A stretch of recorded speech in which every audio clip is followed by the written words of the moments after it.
जोरू जमीन व्यक्ति को जानवर बना देती है कभी कभी, और कभी कभी हमारे जीवन को बदलाव भी कर देती है। हुआ वही हुआ। शिव कथा कर रही है, राजा भर्तरी जी की मां सौम्य दर्शना, क्या नाम था उनकी माता का, जम के बोलो जरा, सौम्य दर्शना। राजा भर्तरी राजा विक्रमादित्य की माता का नाम था सौम्य दर्शना, जो भगवान शिव की परम उपासक थी। इसी अवंतिका में रहना, मां चिपरा का तट, मां चिपरा का स्नान और बाबा देवादिदेव महादेव का भजन, देवादिदेव महादेव का स्मरण। सौम्य दर्शना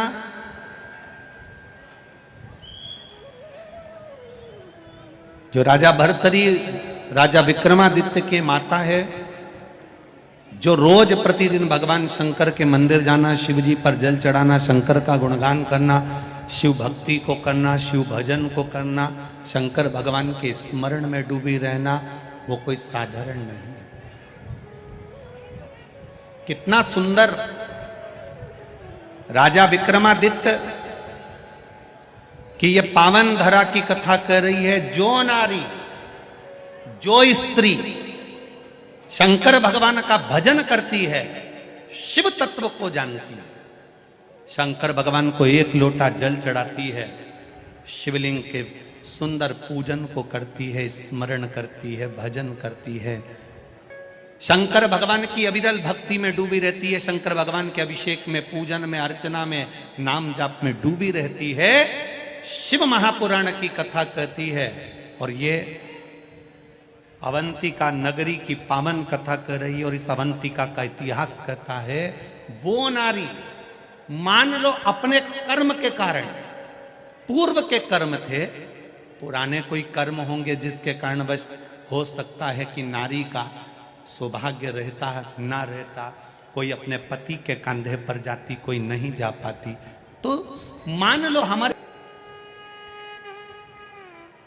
अगर नारी के जीवन में कोई कष्ट आ जाता है तो शिव महापुराण की कथा कहती है, राजा भर्तरी की माता, राजा विक्रमादित्य की माता सौम्य दर्शना का चरित्र कहता है कि स्वयं देवादिदेव महादेव कहते हैं, सौम्य दर्शना, जो नारी तेरे जैसी शंकर की आराधना में डूबी रहती है, वो नारी फिर अगला जन्म ना तो कभी बेधब्ब का पाती हो, ना कभी बांझ का पाती है, उसको शिव स्वयं भक्ति प्रदान करता है।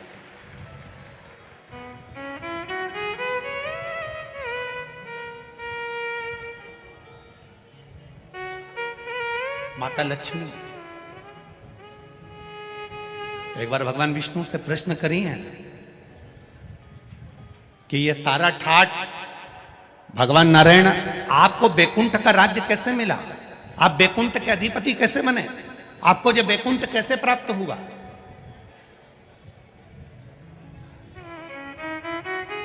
राम जी महाराज, भगवान विष्णु आप राम जी के अवतार हुए, राम जी बनकर आपने अयोध्या का राज्य भोगा, कृष्ण का अवतार लिया, द्वारका का राज्य भोगा, मथुरा का राज्य भोगा, ब्रज का राज्य भोगा।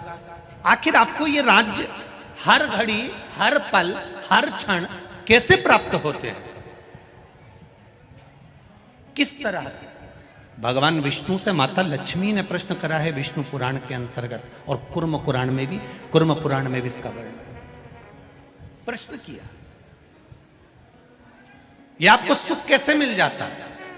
आपको बैकुंठ का राज्य मिल गया, आपको द्वारका का राज्य मिल गया, आपको अयोध्या का राज्य मिल गया, आपको रावण की लंका दूसरे की थी वो लंका का राज्य आपको प्राप्त हो गया, ये कैसे प्राप्त हो जाता है?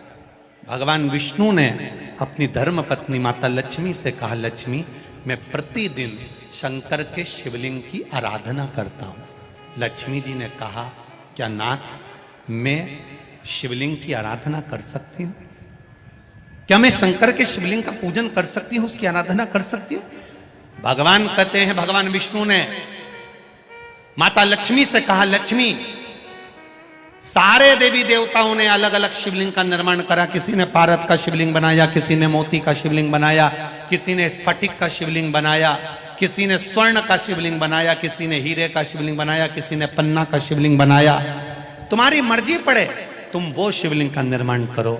माता लक्ष्मी ने सुंदर आनंद के साथ एक पुखराज का शिवलिंग का निर्माण करा और सुंदर माता ने उस शिवलिंग की आराधना और पूजन करना प्रारंभ कर दिया। अब क्या मिला माता लक्ष्मी जी को? लक्ष्मी जी को मिला क्या?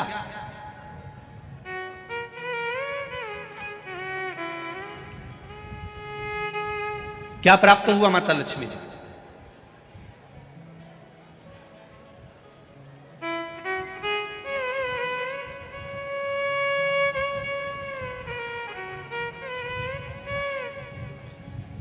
भगवान कृष्ण की प्रिया है राधिका जी, राधिका जी के प्रिय हैं भगवान कृष्ण।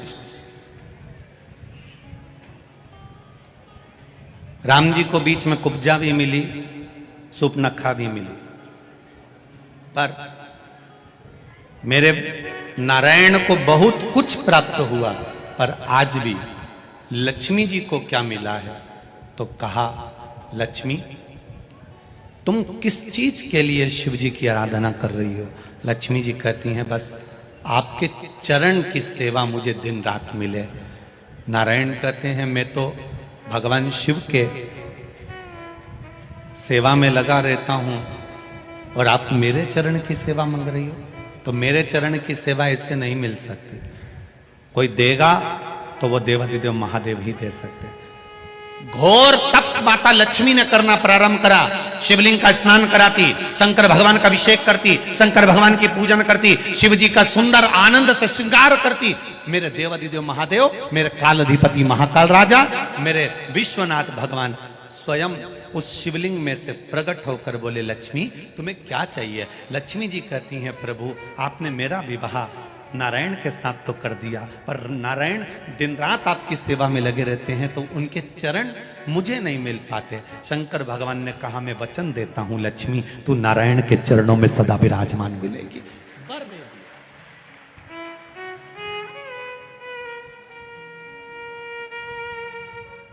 ब्राह्मण हो, क्षत्रिय हो, वैश्य हो कि स्त्री शंकर भगवान का आराधना कर सकती है, पूजन कर सकती है, तो दूर नहीं जाना। ये जो शिव पुराण है हमारे पास में, गीता प्रेस गोरखपुर की, उसका दर्शन मैं आपको करा देता हूँ। ये शिव पुराण गीता प्रेस गोरखपुर की है, तुम भी बाजार से लेकर आना। इसका 73 नंबर का पेज निकाल कर पढ़ना विद्येश्वर संहिता में से। उसमें लिखा हुआ है, जो नारी शंकर भगवान का स्नान कराती है, श्रृंगार करती है, पूजन करती है, वो संसार सागर से मुक्त होकर मां पार्वती की परम सखी बनकर विराजमान होती है। यह विद्येश्वर संहिता कह रहे।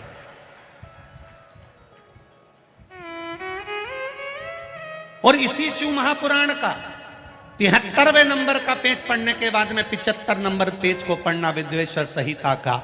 उसमें लिखा है, जो शंकर भगवान को जल चढ़ाकर उस जल का आचमन करता है, वो 3 ताप से दूर हो जाता है। ये मेरा निवेदन है आस्था चैनल वालों से। पन्ना मैं निकाल रहा हूं और उसको मैं लाइन से अक्षरों पर लाइन दिखा रहा हूं। मेरा निवेदन है, आप भी बताना कि शंकर जी पर जल चढ़ाकर पीने का कितना लाभ है। प्रश्न नंबर 75।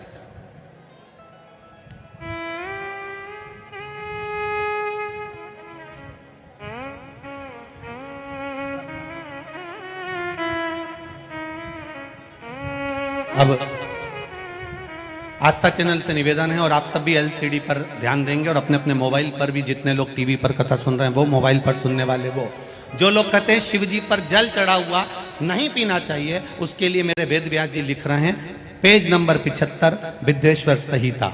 ध्यान रखिएगा।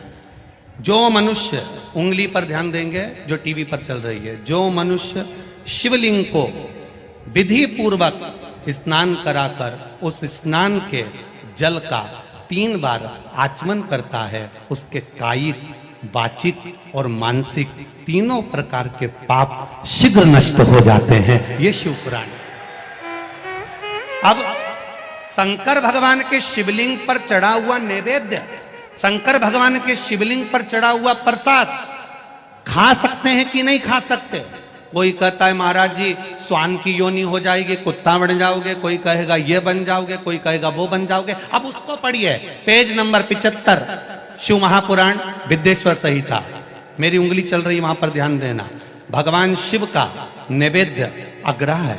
इस भगवान भावना को मन से निकाल दें कि शिव जी का चढ़ा हुआ प्रसाद नहीं खाया जाता, ये भावना मन से निकालें। शिव के नैवेद्य को देख लेने मात्र से भी सारे पाप दूर हो जाते हैं, खाने की तो बात ही दूसरी है। अब क्या लिखा है अगली लाइन, उसको खा लेने पर तो करोड़ों पुण्य अपने भीतर आ जाते हैं। आए हुए शिव नैवेद्य को, जो शंकर का प्रसाद है, शिव जी पे चढ़ा हुआ नैवेद्य है, अगर वो आपके सामने आ जाए उसको सिर झुकाकर प्रसन्नता पूर्वक खा लेना चाहिए। जो शंकर के चढ़े हुए नैवेद्य को ये कह देता है कि थोड़ी देर से खाऊंगा, वो पाप में लिप्त होता चले जाता है। यहां तक उसका वर्णन किया, वो मनुष्य पाप में बंध जाता है। इसलिए शंकर को चढ़ा हुआ नैवेद्य, भगवान का बस केवल नैवेद्य का दर्शन ही हो जाए तो जीव कोटि कोटि पुण्य प्राप्त कर लेता है। वो शिव तत्व है, ये शिव महापुराण है। अब आज के जमाने में नए नए पंथ बन गए, नए नए पंथ चल गए, तो उन्होंने अपने को उठाने के लिए शंकर जी की निंदा कर दी। शिव जी के मंदिर मत जाना, शंकर का प्रसाद मत लेना, शिव जी को देखना मत, शंकर के द्वार मत जाना। हम किसी पंथ की पुस्तक की बात नहीं करते, क्योंकि सबने अपने अपने पंथ बनाए तो सबने अपने अपने भाव से लिखा। हम वेद व्यास जी ने जो विद्येश्वर संहिता में लिखा उस शिव महापुराण का वर्णन करते हैं, जो आपने 75 नंबर पेज गीता प्रेस गोरखपुर की शिव महापुराण पुस्तक का आनंद करते हुए इस पुराण में पढ़ा। विद्येश्वर संहिता स्मरण। भ्रांति निकालो मन से, लोग भटकाएंगे, लोग तुम्हें भ्रमित करेंगे। तुम शंकर जी की आराधना करने लगोगे, भगवान का भजन करने लगोगे, भक्ति में डूबने लगोगे, डूबने लगोगे, डूबने लगोगे, डूबने लगोगे, तो लोग तुम्हें भ्रम उत्पन्न करेंगे। शंकर मंदिर मत जाना, शिव जी का प्रसाद मत लेना, शंकर जी पे चढ़ा हुआ जल मत पीना, लोग तुम्हें भ्रमित करेंगे। उस भ्रम से निकालती है मेरी शिव महापुराण की कथा। आप एक एक शब्द, बखान क्या करूं मैं राखों के ढेर का, चपटी भभूत में खजाना कुबेर का। विचार करिए, शिवलिंग का स्पर्श जीव को तार देता। इसलिए महाराष्ट्र में, दक्षिण में, साउथ में लिंगायत शिव संप्रदाय होती है। करें दर्शन आप लोगों ने। लिंगायत शिव संप्रदाय में नारी त्रिपुंड लगाती है। घर का लिंगायत शिव संप्रदाय में उनके गले में चांदी की डिब्बी में शिवलिंग पड़ा होता है, जो शरीर से रोज टच होता रहता है। और शिव लिंगायत, इस शिव लिंगायत संप्रदाय के अंतर्गत बिना शंकर के, बिना शिव के स्नान, बिना शिव के स्पर्श के इनका आनंद नहीं पाता। हरतालिका तीज हो, नारी शिवलिंग का निर्माण करती है। सोमवार हो, स्वयं शिव महापुराण की कथा कह रही है। 12 ज्योतिर्लिंग में से एक ज्योतिर्लिंग घृष्णेश्वर की कथा कह रही है। सुधर्म नाम के ब्राह्मण की 2 धर्म पत्नी थी, घोषमार सुदेहा। सुदेहा के घर में संतान नहीं हुई, घोषमा के घर में संतान हुई। घोषमा क्या करती थी? ये 12 ज्योतिर्लिंग में से शिव महापुराण की कथा कर रही है कि घोषमा का एक नियम था, शिवलिंग का निर्माण करती थी, उसका पूजन करती थी, बेलपत्र चढ़ाती थी, आराधना कर कर शाम के समय पर शिवलिंग को विसर्जन